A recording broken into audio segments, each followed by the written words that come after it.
Bom dia, querido amigo, querida amiga, um feliz sábado para cada um de vocês. Obrigado por terem vindo aqui na Igreja Virtual de Miami para louvar e adorar a Jesus conosco hoje, representando Miami aí na sua casa, aqui na minha casa. Essa semana eu tive uma experiência muito interessante. Minha mãe está tentando ressuscitar uma árvore que eu tenho que está morta aqui na frente da minha casa, e daí a gente precisava dar umas podadas nos galhos dela. E eu subi naquela árvore para poder fazer isso. Mas o interessante é que eu já estou trabalhando da minha casa já faz 2 meses. E vou ser sincero, faz 2 meses que eu estou trabalhando de shorts e havaiana todos os dias. E daí essa semana, quando eu fui subir na árvore, eu precisava colocar um tênis para não ter perigo de escorregar com a havaiana. E fui lá e coloquei o meu tênis.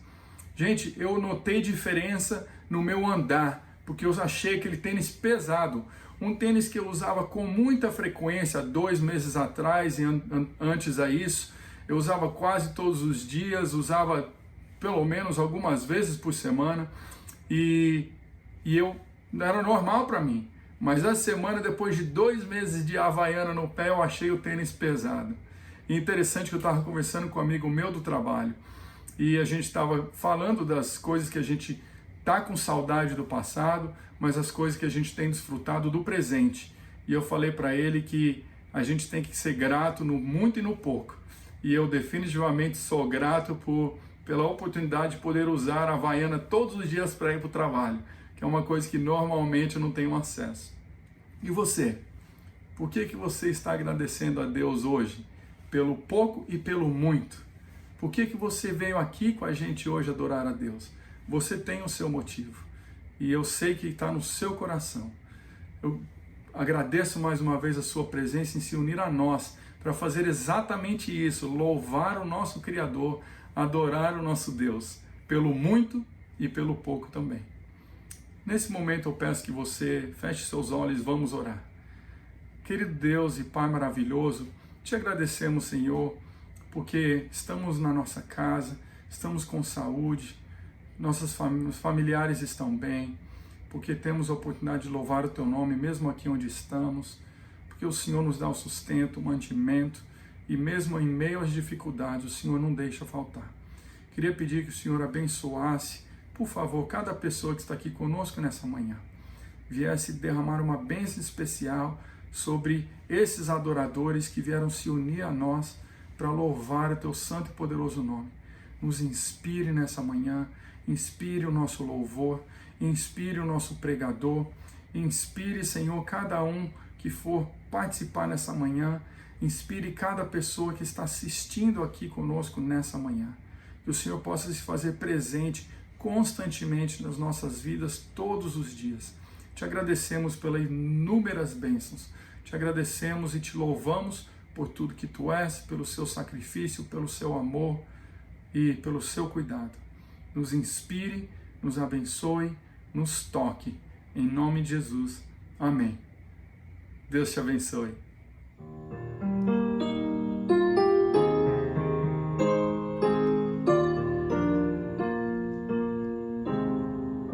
Sinto a Cristo junto a mim. Sinto a Cristo junto a mim.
vamos continuar na sequência de louvor e adoração, mantendo esse espírito de fidelidade ao nosso Senhor, agora através da devolução dos dízimos e das ofertas.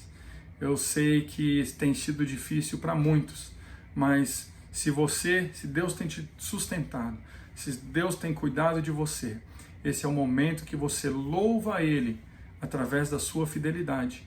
E é bem fácil fazer isso. Você tem a oportunidade de aí da sua casa ajudar-nos aqui na nossa igreja de Miami com as suas ofertas e através dos seus dízimos continuar dando seguimento à obra que Jesus nos encarregou aqui nessa terra, pois a nossa associação, a nossa união, a nossa conferência geral vai usar esses dízimos para o avanço da obra e da palavra do Senhor ao redor do mundo.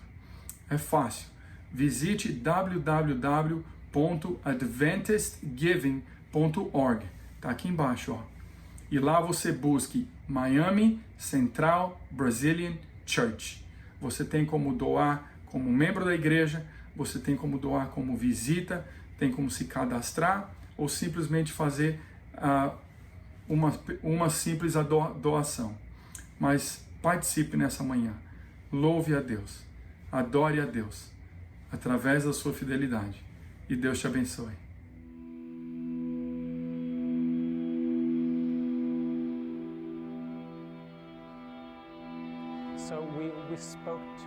Conversamos com alguns líderes das cidades, como os prefeitos, auxiliares, representantes, e perguntamos a eles quais eram as reais necessidades das comunidades. E um fator que se sobressaiu foi a solidão das pessoas.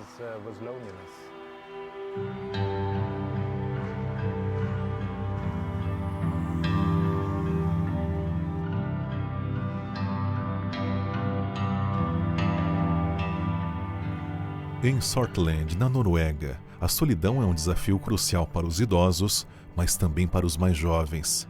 Cerca de 1/3 dos adolescentes aqui dizem se sentir solitários. Foi por isso que começamos a pensar: bom, o que podemos fazer como igreja para ajudar com essa necessidade?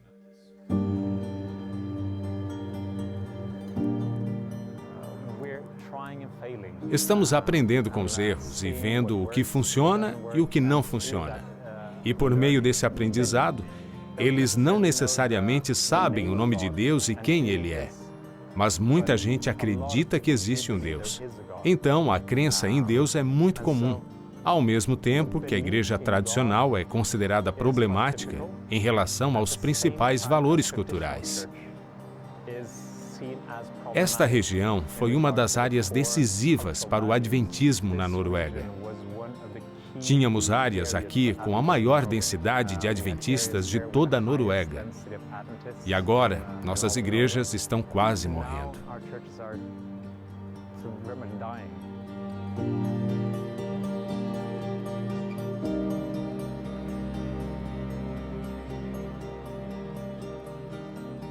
Como em outros lugares do mundo, a igreja perdeu seu fundamento, lutando agora para ser reconhecida. Será que a igreja ainda pode ser relevante em Sortland? O pastor Kenneth acredita que sim. A questão é formar conexões onde as pessoas estão e atender suas mais dolorosas necessidades. A estrutura familiar é algo que também está sob ataque nessa região. Há um monte de relações familiares instáveis.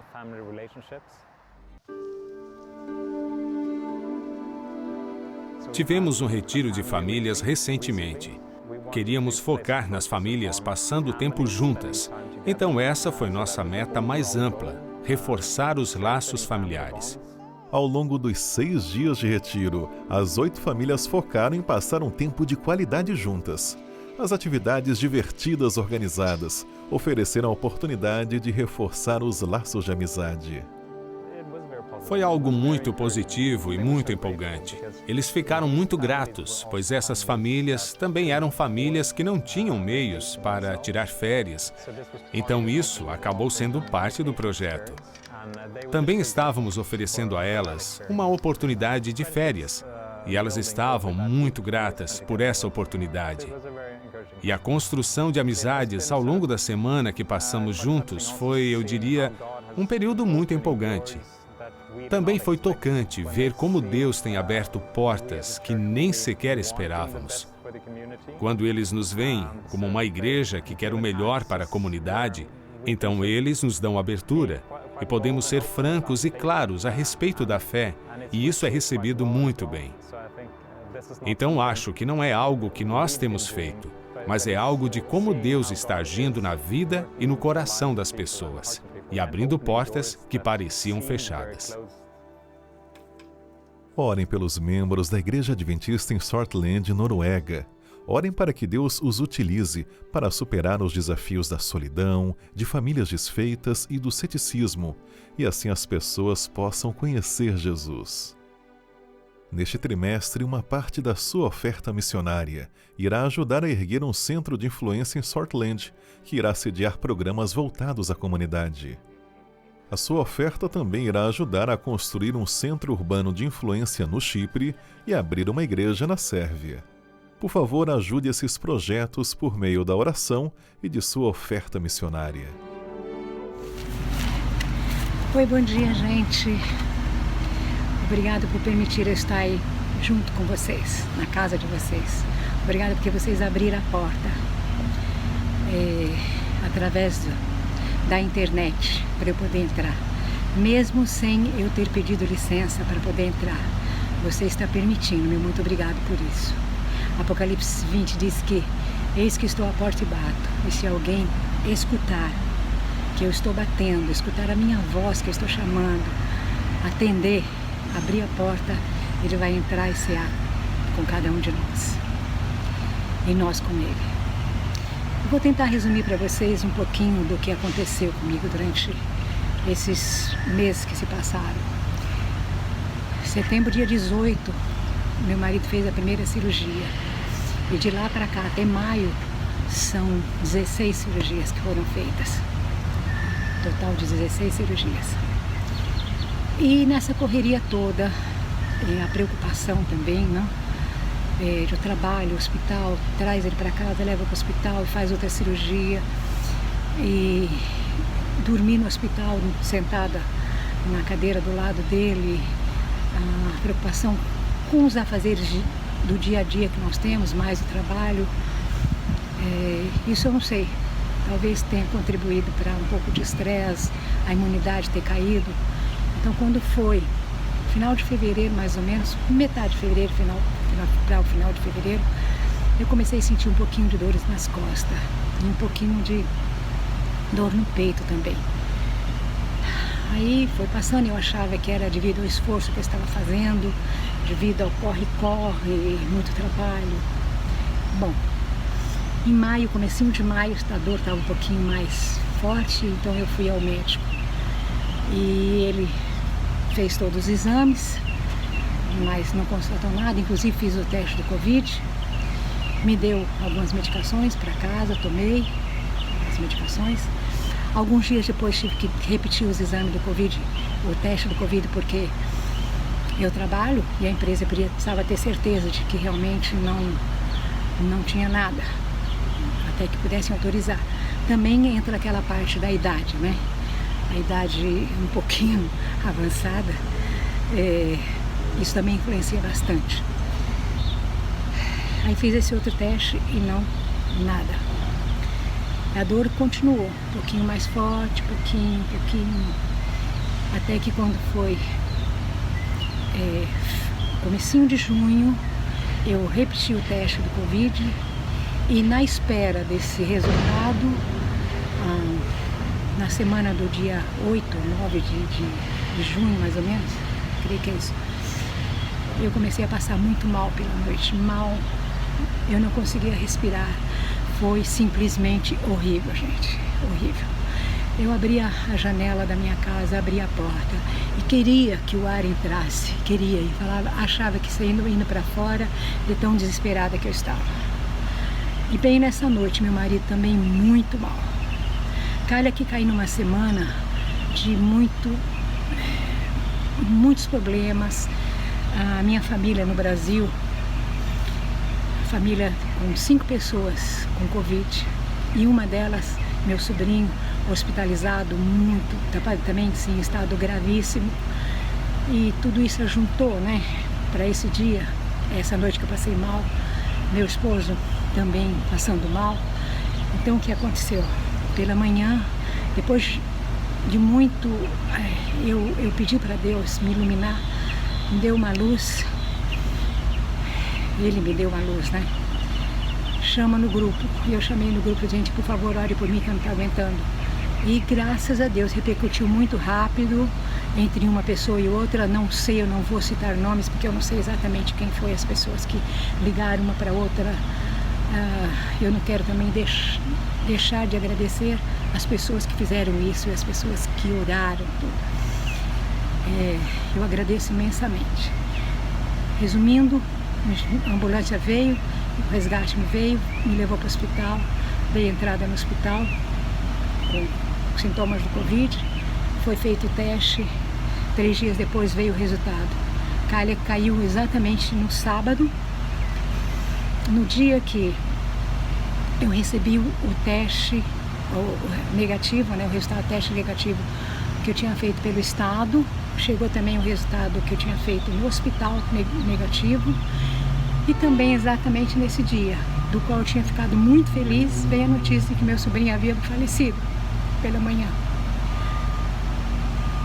Daí fui transferido para um outro quarto, um quarto com menos, com pessoas sem problema de doenças transmissíveis, não? E de lá passei foram algumas horas, porque no dia seguinte o médico pediu o teste novamente, foi feito e ele veio para o quarto: vou transferir você outra vez. Aquilo caiu para mim como uma bomba.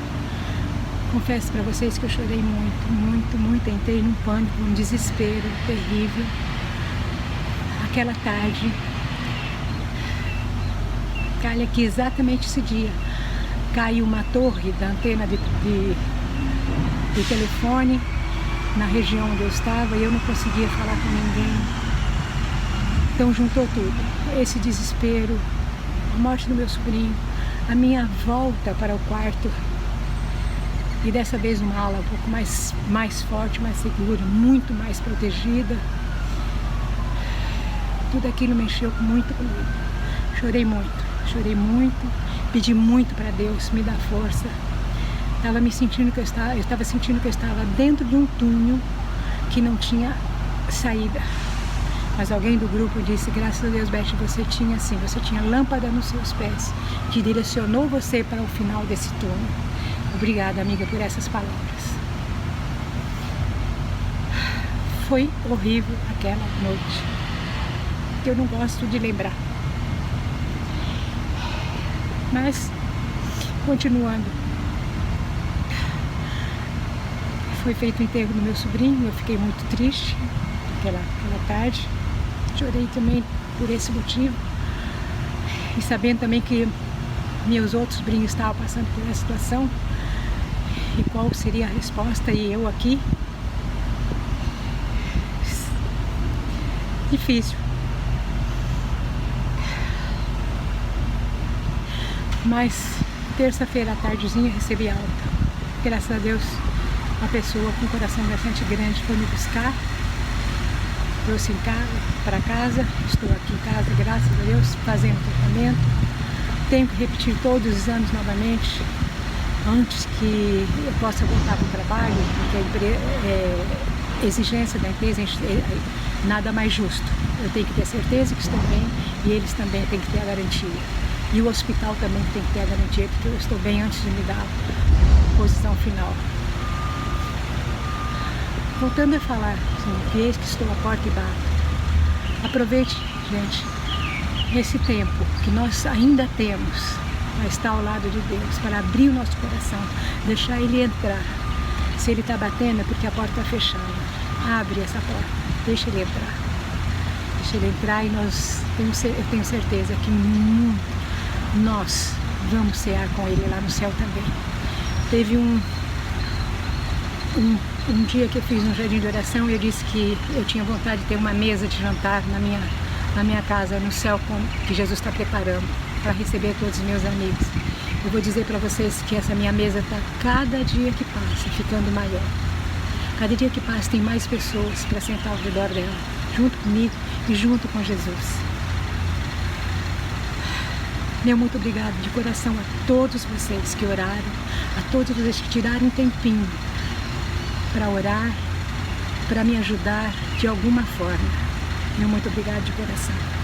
Aproveitando, quero fazer oração para dar continuidade ao nosso programa de hoje, nosso sábado, ao nosso culto.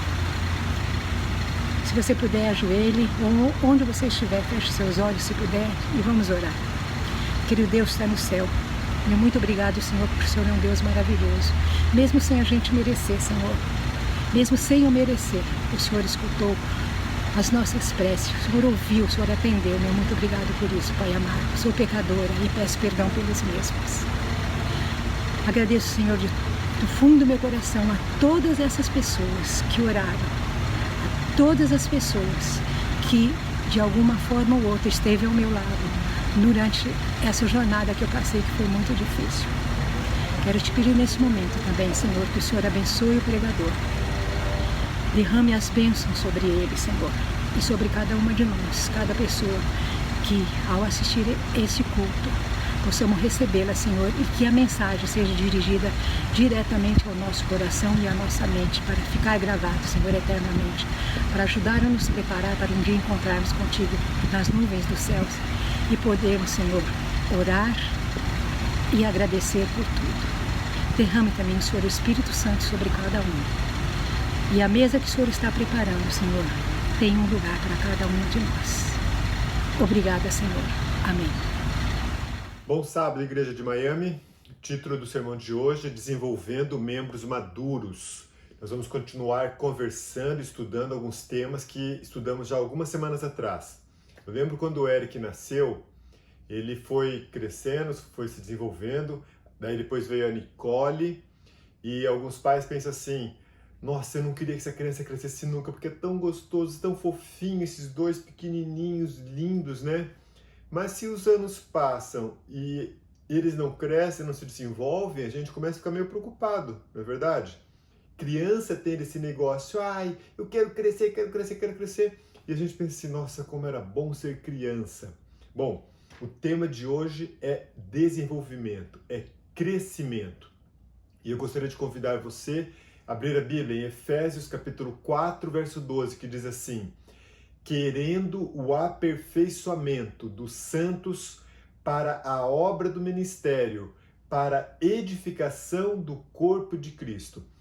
Se você acompanhar comigo Efésios capítulo 4, nesse capítulo vem falando sobre dons. Inclusive nós conversamos já na sexta-feira passada sobre a questão dos dons, sobre desenvolvimento. E aqui em Efésios 4 aparece uma dessas listas dos dons.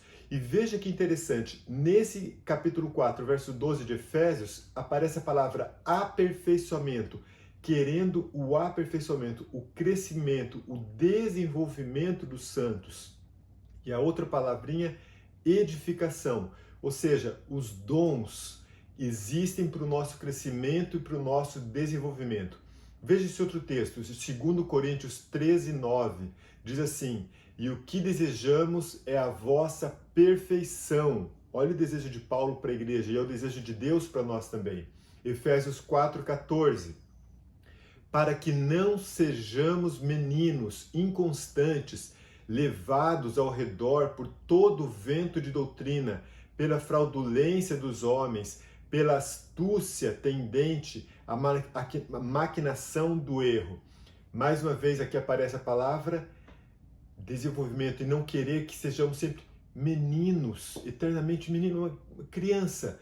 Crianças espirituais que nunca crescem, que nunca se desenvolvem. Qual é o plano de Deus? O que Deus quer para nós? Romanos 8, 29. Porque os que dantes conheceu, também os predestinou para serem conformes à imagem de seu Filho, a fim de que ele seja o primogênito entre muitos. Imagina a imagem de Cristo. É isso que Deus quer para você e para mim. Levar você a ser como Jesus Cristo. Então, duas perguntas para nós tentarmos entender esse tema aqui. Como o crescimento espiritual acontece?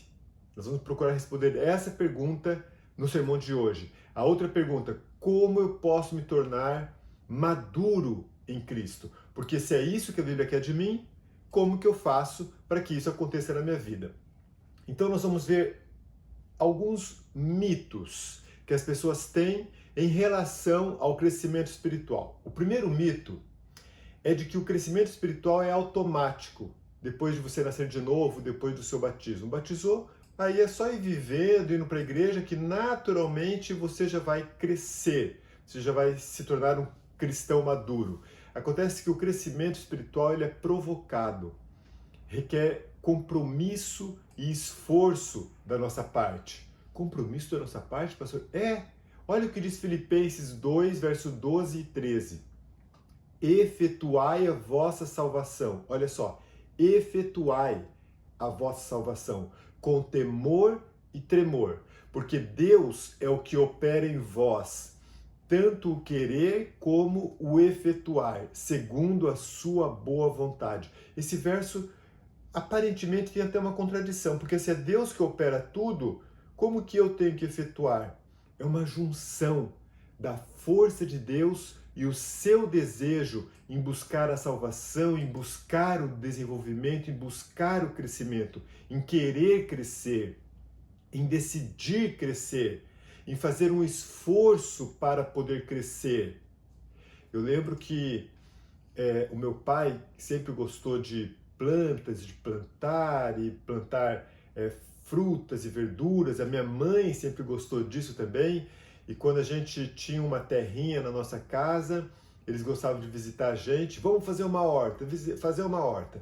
Aí a gente ia lá e fazia a horta, comprava as mudinhas ou as sementes, fazia os buracos e colocava lá, e colocava um adubo natural. Eles sempre faziam assim, visitavam a gente, abria um buraco, falava, agora vocês estão jogando os lixos aqui, todo o lixo de cozinha. Aí aquele lixo ia ficando lá e a gente jogando terra. E aquilo se tornava um adubo natural. Aí na próxima visita que eles faziam pra gente, bom, agora a terra está preparada, aí colocavam as sementes ou as mudinhas. E eles falavam, agora vocês vão ter que regar essas mudinhas todos os dias, e às vezes 2 vezes por dia, para essa mudinha crescer, frutificar, para ficar bonito. Assim é também o crescimento espiritual do cristão. Tem a parábola, inclusive, do semeador. Lembra quando o semeador joga lá a semente e algumas caem em solo duro, um solo que não foi preparado.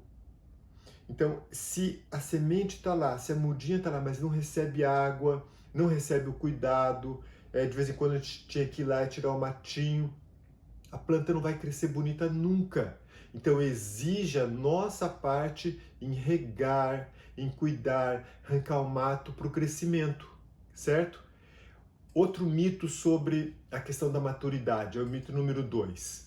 Alguns pensam que o crescimento espiritual é algo místico, que só uns poucos podem alcançar, só os grandes profetas, os pastores. Não, isso é natural. Qualquer cristão pode alcançar a maturidade se ele desenvolver os hábitos necessários.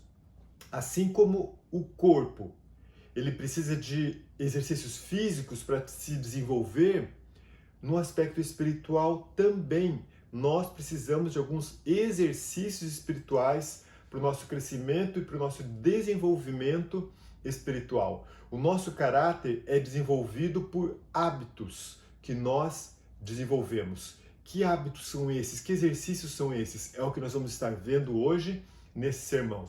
Um outro mito que algumas pessoas têm é que a maturidade espiritual ela pode ocorrer imediatamente se você achar a chave certa. É algo assim de uma hora para outra. Mas não. O crescimento espiritual é um processo que leva tempo. Não é do dia para o outro. É uma vida toda de crescimento, de amadurecimento que nós vamos passando. Outro mito. a maturidade espiritual é medida pelo que você sabe. Na verdade, a maturidade espiritual ela é demonstrada mais por atitudes do que por crenças. O que fazemos do que apenas o que nós cremos. Inclusive, a Bíblia em Mateus 7,16 comprova isso, dizendo: pelos seus frutos os conhecereis. Pelos frutos e não pelo conhecimento é demonstrada a maturidade de uma pessoa. Se você não coloca em prática o que você sabe, você é um tolo. É o que Jesus explicou no final do Sermão do Monte, né? Dizendo que você construiu a sua casa sobre areia. Então, veja a importância da prática no crescimento espiritual. Outro mito.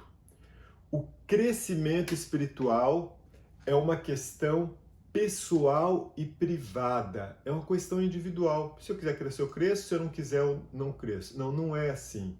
Os cristãos precisam de relacionamento para crescer. É quando a gente se relaciona com as pessoas que nós crescemos. Ninguém consegue crescer e se desenvolver sozinhos. Nós dependemos uns dos outros. Hebreus 10, 24 e 25 diz que Deus quer que nós cresçamos como uma família. O desenvolvimento harmônico de todas as pessoas. Vários textos bíblicos mostram que a Bíblia ensina que a comunhão, quando eu digo aqui comunhão, é relacionamento entre os irmãos. Então a comunhão não é uma coisa opcional para os cristãos, é um mandamento. Deus ordenou em vários momentos que nós devemos estar em relacionamento e em amor com os nossos irmãos. Outro mito que existe é que você só precisa de estudos bíblicos para crescer. É só o conhecimento. Se o cristão fosse uma filosofia, a atividade principal deveria ser o estudo. Se o cristianismo fosse uma filosofia. Mas o cristianismo não é uma filosofia. O cristianismo é relacionamento. Cristianismo é vida. Então não basta apenas estudo, nós precisamos nos relacionar. Jesus não disse: eu vim para que tenhais estudo. Jesus disse: eu vim para que tenham vida. As palavras que mais definem o cristianismo são amor, dar, crer, servir. Pastor, então o estudo não é importante? Nós vamos ver como o estudo é importante. Mas ele tem que estar associado à prática. Os crentes já sabem muito, mas muitas vezes não praticam, né? Os crentes já sabem muito mais do que praticam na verdade. Então tá, beleza. Então nós vimos alguns mitos, vimos que o crescimento não é automático, vimos que nós precisamos buscar o nosso crescimento, o nosso desenvolvimento, e agora nós vamos ver então como nós vamos planejar, fazer um planejamento da nossa estratégia de crescimento. Para esse planejamento, nós temos que dar 2 passos, são 2 passos para o amadurecimento cristão. O primeiro passo é o compromisso e o segundo passo é o desenvolvimento de hábitos. Esses 2 passos precisam ser dados para o crescimento e para o desenvolvimento. Então vamos lá. Compromisso. Eleve seu nível de compromisso. Há um ditado que diz assim: a maré alta eleva os barcos. E eu faço uma pergunta para você nesse momento. Que tipo de compromisso você tem com Cristo e com a igreja? Que tipo de compromisso você tem? Eu lembro quando a gente trabalhava lá na clínica de São Roque, tinha uma moça lá que o nome dela era Mila. Talvez ela até esteja assistindo esse sermão aqui. Ela era tesoureira, muito dedicada, trabalhou muitos anos lá na clínica de São Roque, desde o seu fundamento. Ela trabalhou, seu esposo trabalhou, Cilei, depois todos os filhos trabalharam. E a gente estava conversando sobre igreja, ela era tesoureira da igreja também, além de ser tesoureira da clínica. E ela dizia assim: pastor, o que acontece que as pessoas hoje em dia, ninguém quer compromisso. Eu lembro quando eu era criança, a gente caminhava para ir para a igreja 30 quilômetros. A gente ia a pé 30 quilômetros. Então era 30 quilômetros para ir, 30 para voltar. Que coisa bonita. E era uma vida dedicada a Deus. E eu pergunto para você, qual o tipo de compromisso que você tem com a igreja?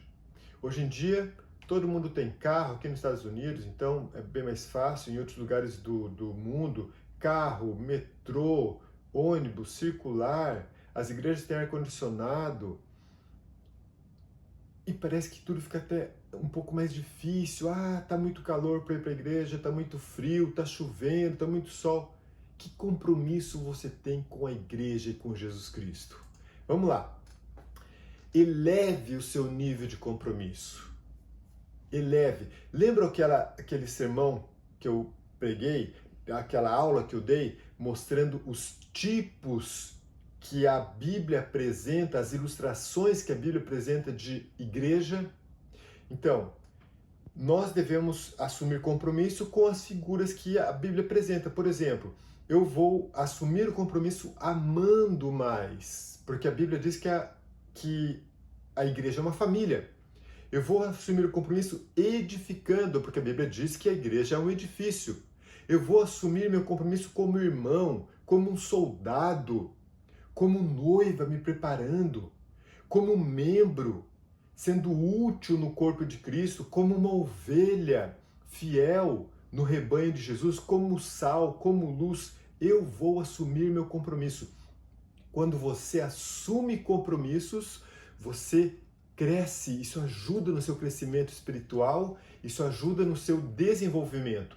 O maior compromisso de todos foi o compromisso de Jesus, que está em João 3,16 e, interessante, está em 1 João 3,16 também. Em João 3,16 mostra Jesus se entregando e dando a sua vida, morrendo por nós. E em 1 João 3,16 mostra que porque Jesus fez isso, nós agora também entregamos a nossa vida a Ele e servimos a Ele também. A Bíblia apresenta uma expressão interessante, uns aos outros, mais de 50 vezes no Novo Testamento. Olha que interessante. A Bíblia diz sobre amar uns aos outros, orar uns pelos outros, encorajar uns aos outros, admoestar uns aos outros, saudar uns aos outros, servir uns aos outros, ensinar uns aos outros, aceitar uns aos outros, honrar uns aos outros, contar uns aos outros, submeter-se uns aos outros e nos devotarmos uns aos outros. Então a palavra uns aos outros, que indica essa comunhão, esse amor, isso é ser um membro, entende? E é algo que você decide se envolver e se entregar uns aos outros, ligando-se em amor e assumindo esse compromisso. Nós, como igreja de Miami, e eu imagino que muitos pastores também pensam assim, na Igreja Adventista do Sétimo Dia ou outras igrejas que talvez estejam assistindo isso aqui, como líderes, o meu compromisso, o meu desejo com você é que os nossos membros assumam compromissos que a Bíblia ensina. Não são coisas que nós estamos inventando, que é da cabeça do pastor, não. Se a Bíblia está pedindo, eu falo para você, porque eu estou tentando cumprir também como membro e como pastor, e eu sugiro que você também procure seguir, porque isso vai ajudar no seu crescimento e no seu desenvolvimento, mas seguindo o que a Bíblia fala.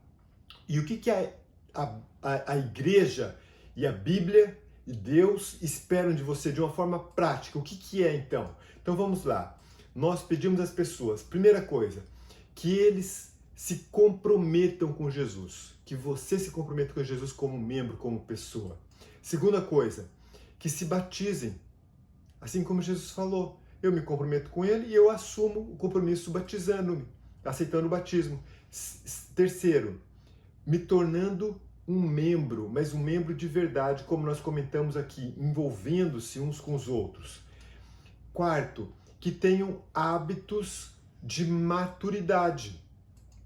Quinto, que ministrem, que sirvam uns aos outros. E sexto, que cumpram a missão de suas vidas. Cada um tem uma missão.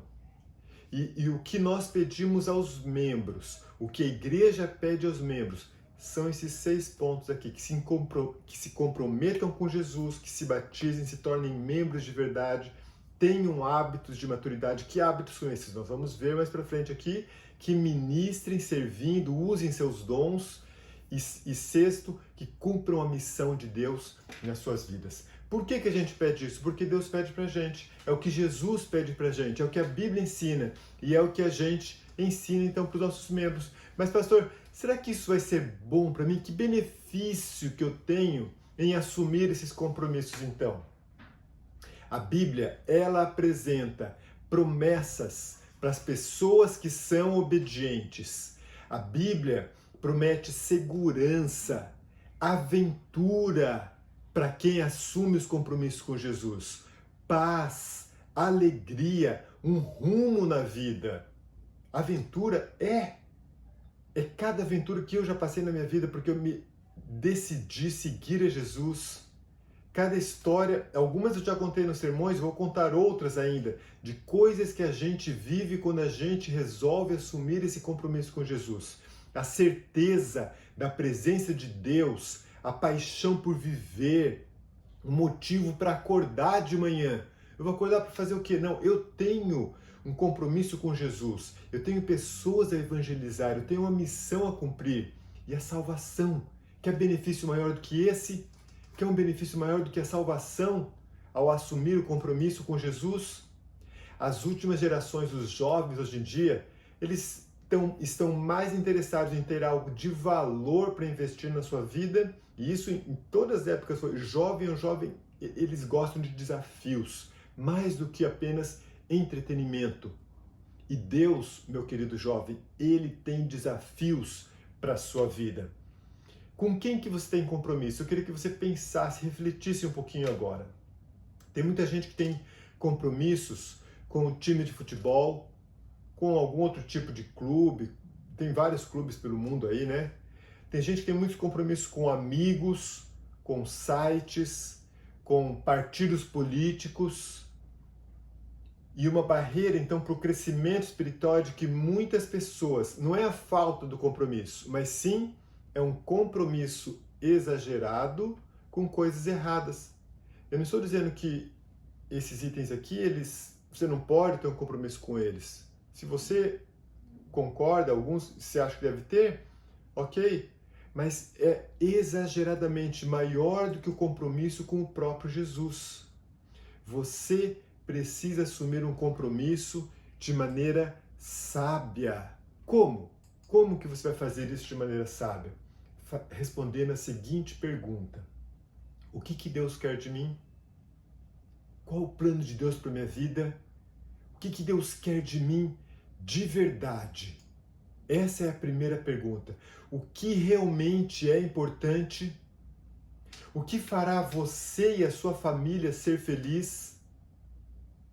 Como você poderá mudar o mundo? Essas são perguntas que você pode fazer para tentar identificar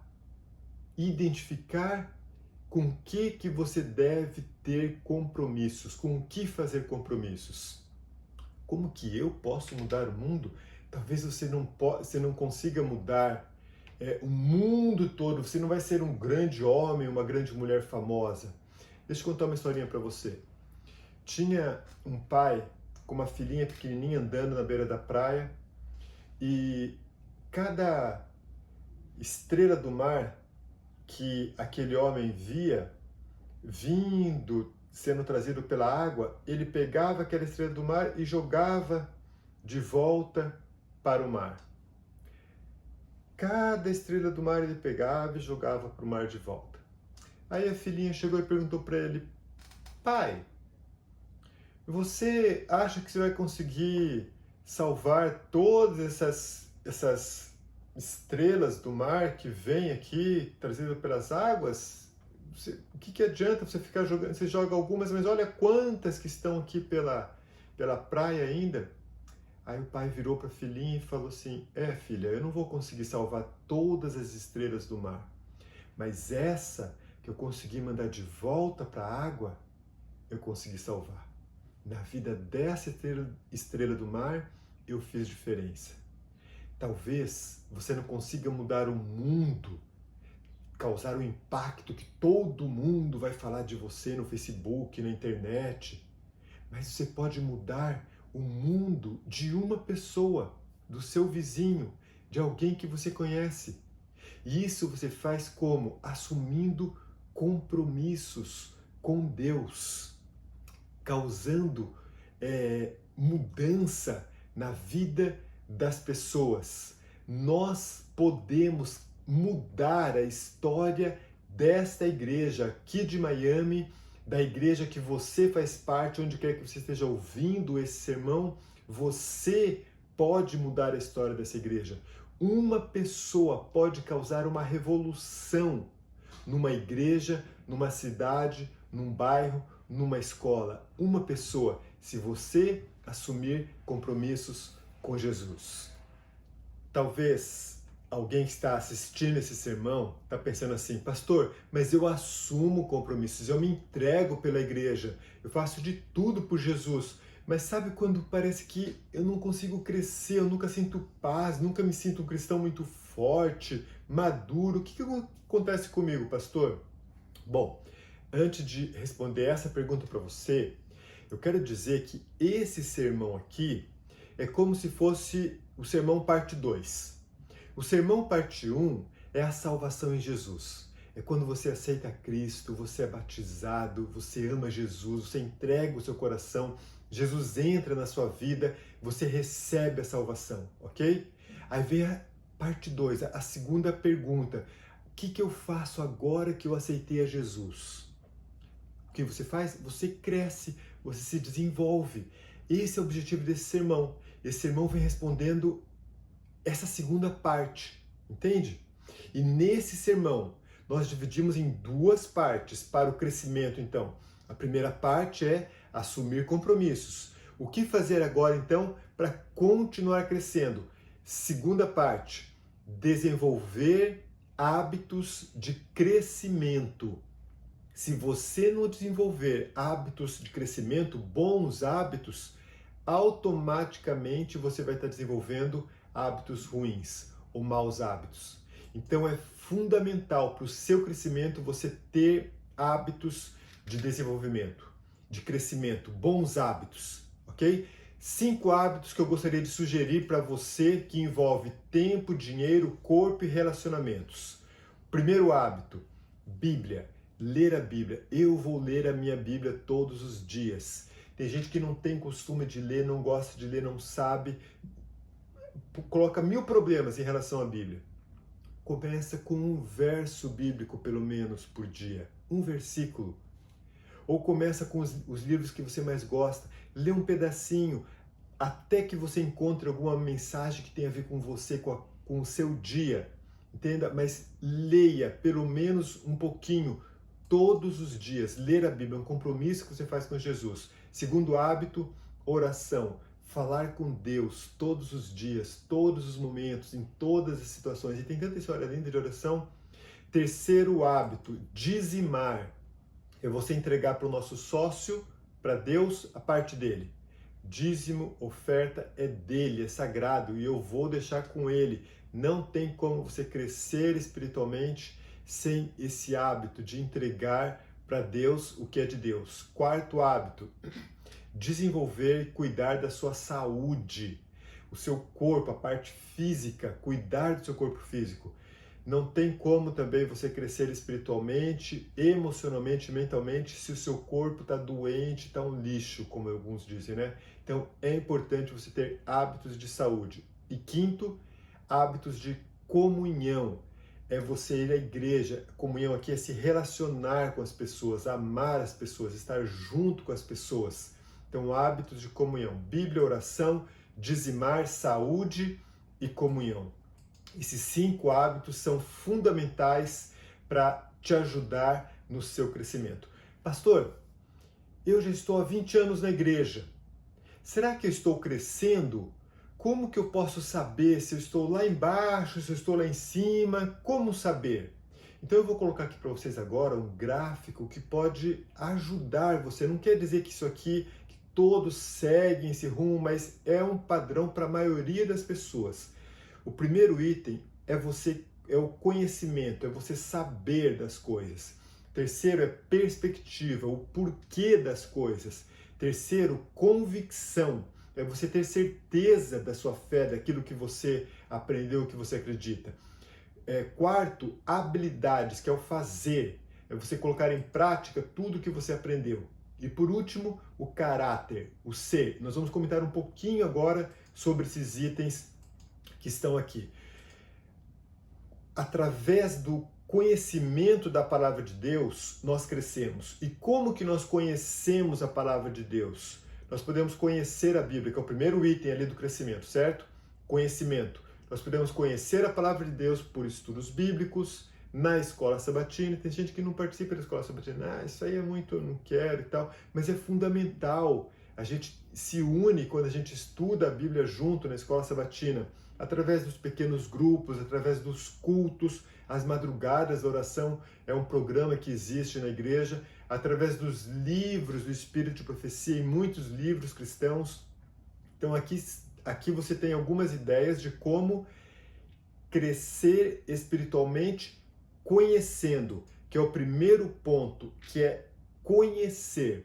Se a pessoa não estuda, não busca na Bíblia, não busca nos livros, não busca no Espírito de Profecia, o conhecimento que são assim os fundamentos para um bom edifício, a casa espiritual cresce torta.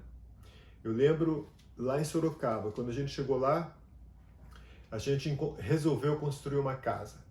Então a gente comprou um terreno e a gente foi construir uma casa e a gente contratou um pedreiro. Aquele pedreiro, ele fez o alicerce, todo bonitinho, assim, reto e tal, e ele começou a levantar a parede. Só que quando a gente começou a ver a parede que ele começou a levantar, a gente viu assim que a direção que a parede estava indo estava diferente da direção que o alicerce estava indo. Ou seja, o alicerce estava indo mais para a esquerda e a parede para a direita, e a coisa estava vindo torta. Então, o alicerce foi para um lado, a parede para o outro, e quando ele pôs o telhado foi para o outro. A casa ficou toda meio torta assim. E é isso que acontece. Quando a pessoa resolve fazer as coisas sem o alicerce correto. Faz as coisas, mas não sabe por que faz. Então, por isso que é importante. A primeira coisa é conhecimento, buscar informação, estudo. Isso é muito importante, que daí você vai saber o porquê de você fazer as coisas, que é o segundo aspecto, que é a questão da perspectiva, que é ver a vida do ponto de vista de Deus. Conhecer, saber é uma coisa, agora processar esse conhecimento todo, existe um nome para isso que chama perspectiva. O conhecimento é aprender o que Deus disse e fez. A perspectiva é compreender por que Deus disse e por que Deus fez. A gente consegue entender um pouquinho melhor a Deus. A perspectiva faz com que nós amemos Deus mais ainda. A gente entende as razões de Deus, os motivos de ter pedido as coisas que Ele pede para nós, que Ele nos ama, Ele não faz as coisas só para proibir, para tirar algum prazer da gente. Não, é porque Ele nos ama. A perspectiva nos ajuda a resistir à tentação, porque a gente entende, então é por isso que eu não devo beber, é por isso que eu não devo cometer esse pecado. Eu entendo as razões. Aliás, inclusive os jovens hoje em dia, eles querem ter a perspectiva real das coisas. Não dá mais para a gente ficar que nem antigamente. Olha, gente, não pode isso, não pode aquilo, sem explicar os porquês. Hoje em dia, com a internet e as crianças que nós temos hoje, que sabem de tudo, às vezes sabem mais do que os pais, nós temos que ter razões para poder explicar para as pessoas, para explicar para os nossos jovens e para as nossas crianças. A perspectiva correta nos ajuda a lidar com as tribulações, porque eu entendo que daí a minha sombra, a minha tribulação, o problema que eu estou passando, me ajuda a crescer e eu vou resistir firme, não só porque eu ouvi uma história, mas eu senti, eu experimentei e eu entendo agora o porquê da minha tribulação e o porquê do meu sofrimento. E a perspectiva correta também nos protege do erro. Eu sei agora o que é melhor e não vou pisar na bola, não vou seguir avante com algo que eu já entendi e sei que está errado. Terceiro elemento, primeiro, conhecimento, segundo, perspectiva, terceiro, convicção. O que é a convicção? São os nossos valores, são os nossos compromissos e as nossas motivações. Veja, saber o que fazer é o conhecimento. Por que fazer é a perspectiva. Como fazer são as habilidades.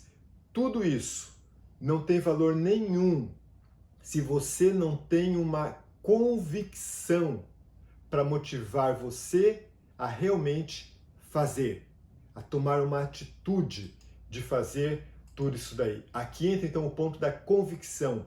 É você ter as suas próprias razões, não porque o pastor mandou, porque o pai falou, é você ter suas próprias razões para fazer o que está certo e para fazer o que você está fazendo.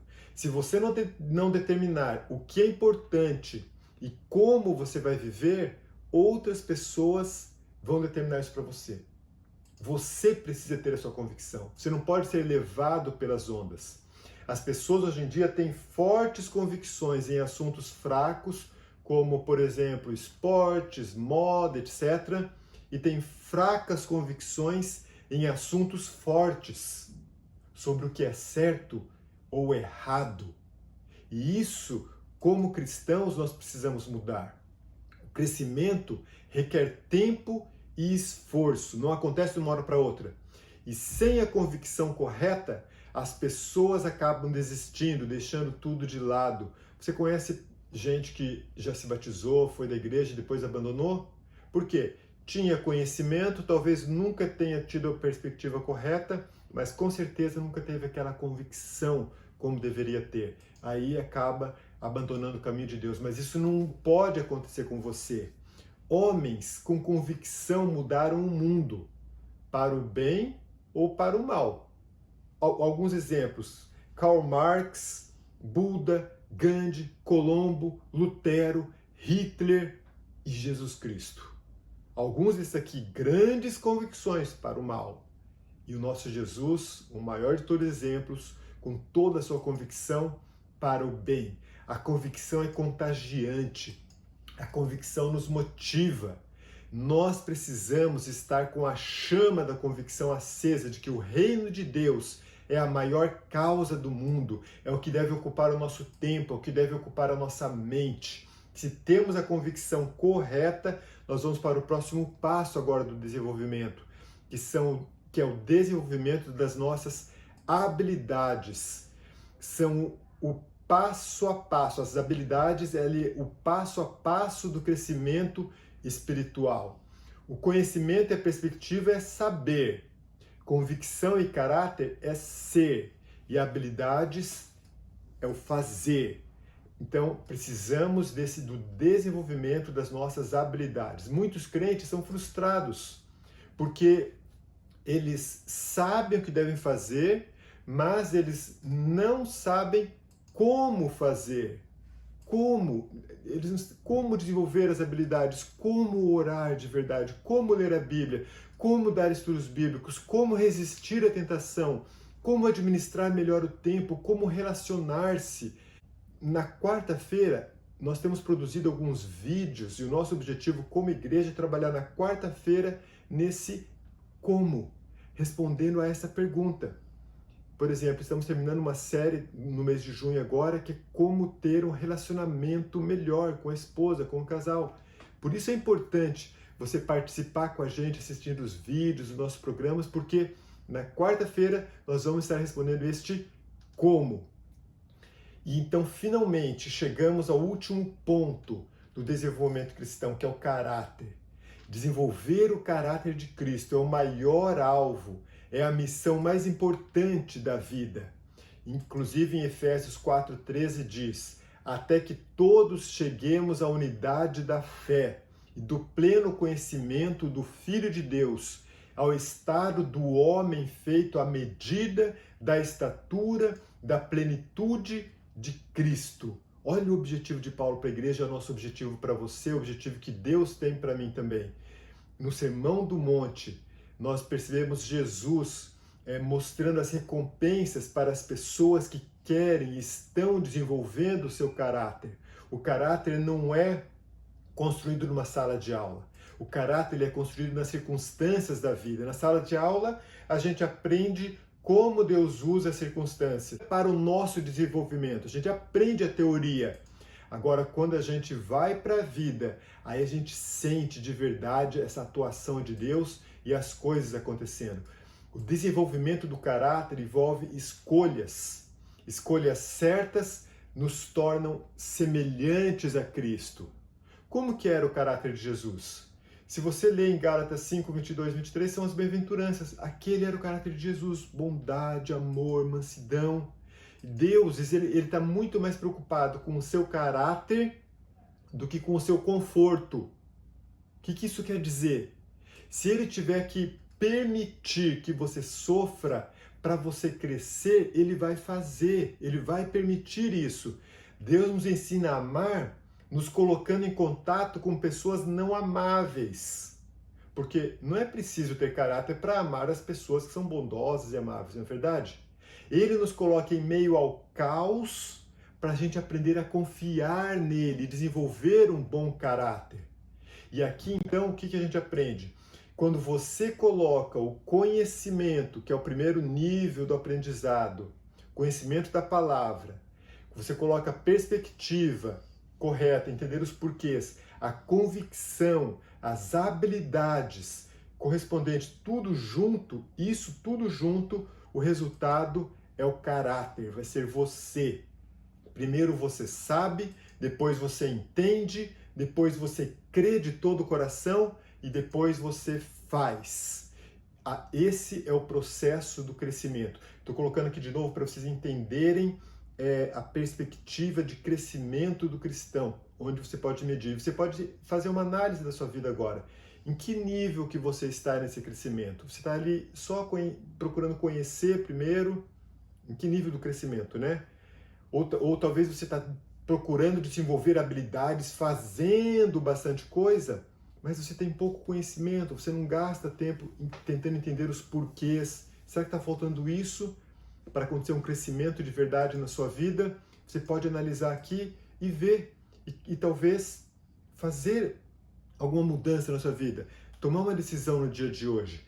Colossenses 1, 28 diz: o qual nós anunciamos, admoestando a todo homem e ensinando a todo homem em toda sabedoria, para que apresentemos todo homem perfeito em Cristo. Esse foi o objetivo desse sermão de hoje. Apresentar você, eu, perfeito em Cristo. E por isso estamos ensinando você, admoestando. Talvez você não goste do que você ouviu. Talvez você pense: nossa, mas é tanta teoria, tanta informação. Assista de novo esse sermão.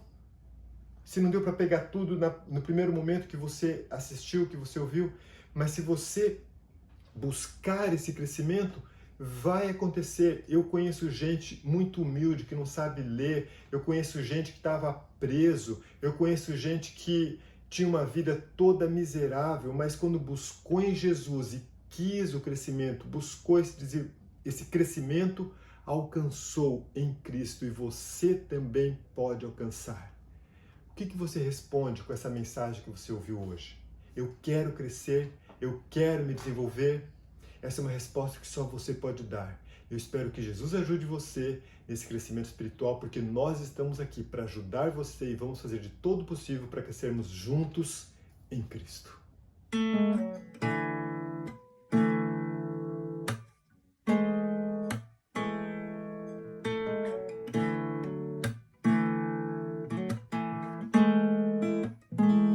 Quando eu estava longe, Ele me estendeu a mão, e na minha fraqueza Ele me fez ser forte. Quando eu me perdi, Ele me achou.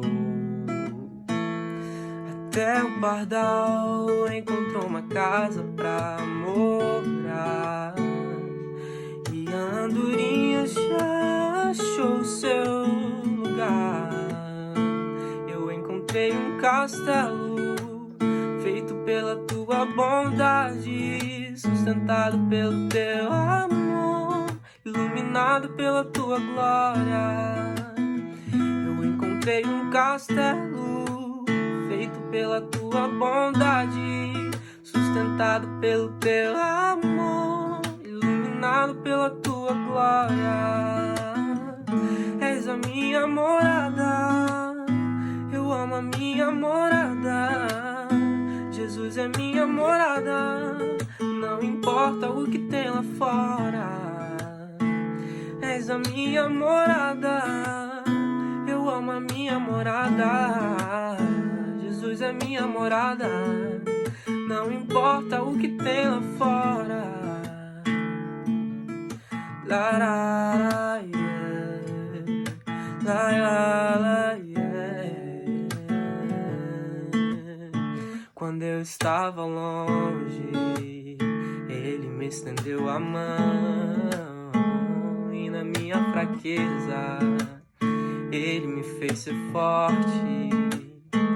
Quando eu me perdi, Ele me achou. Até o pardal encontrou uma casa pra morar, e a andorinha já achou seu lugar. Eu encontrei um castelo feito pela tua bondade, sustentado pelo teu amor, iluminado pela tua glória. Eu encontrei um castelo feito pela tua bondade, sustentado pelo teu amor, iluminado pela tua glória. És a minha morada, eu amo a minha morada. Jesus é minha morada, não importa o que tem lá fora. És a minha morada, eu amo a minha morada. Jesus é minha morada, não importa o que tem lá fora. La, la, la, yeah. La, la, la, yeah.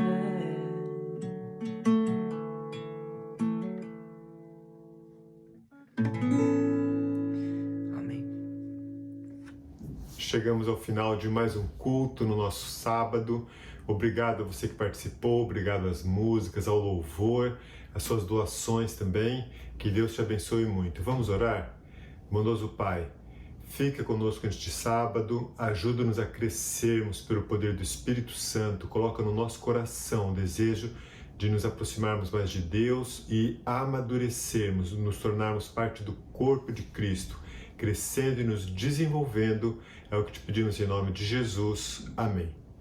Fica com Deus e que Deus te abençoe.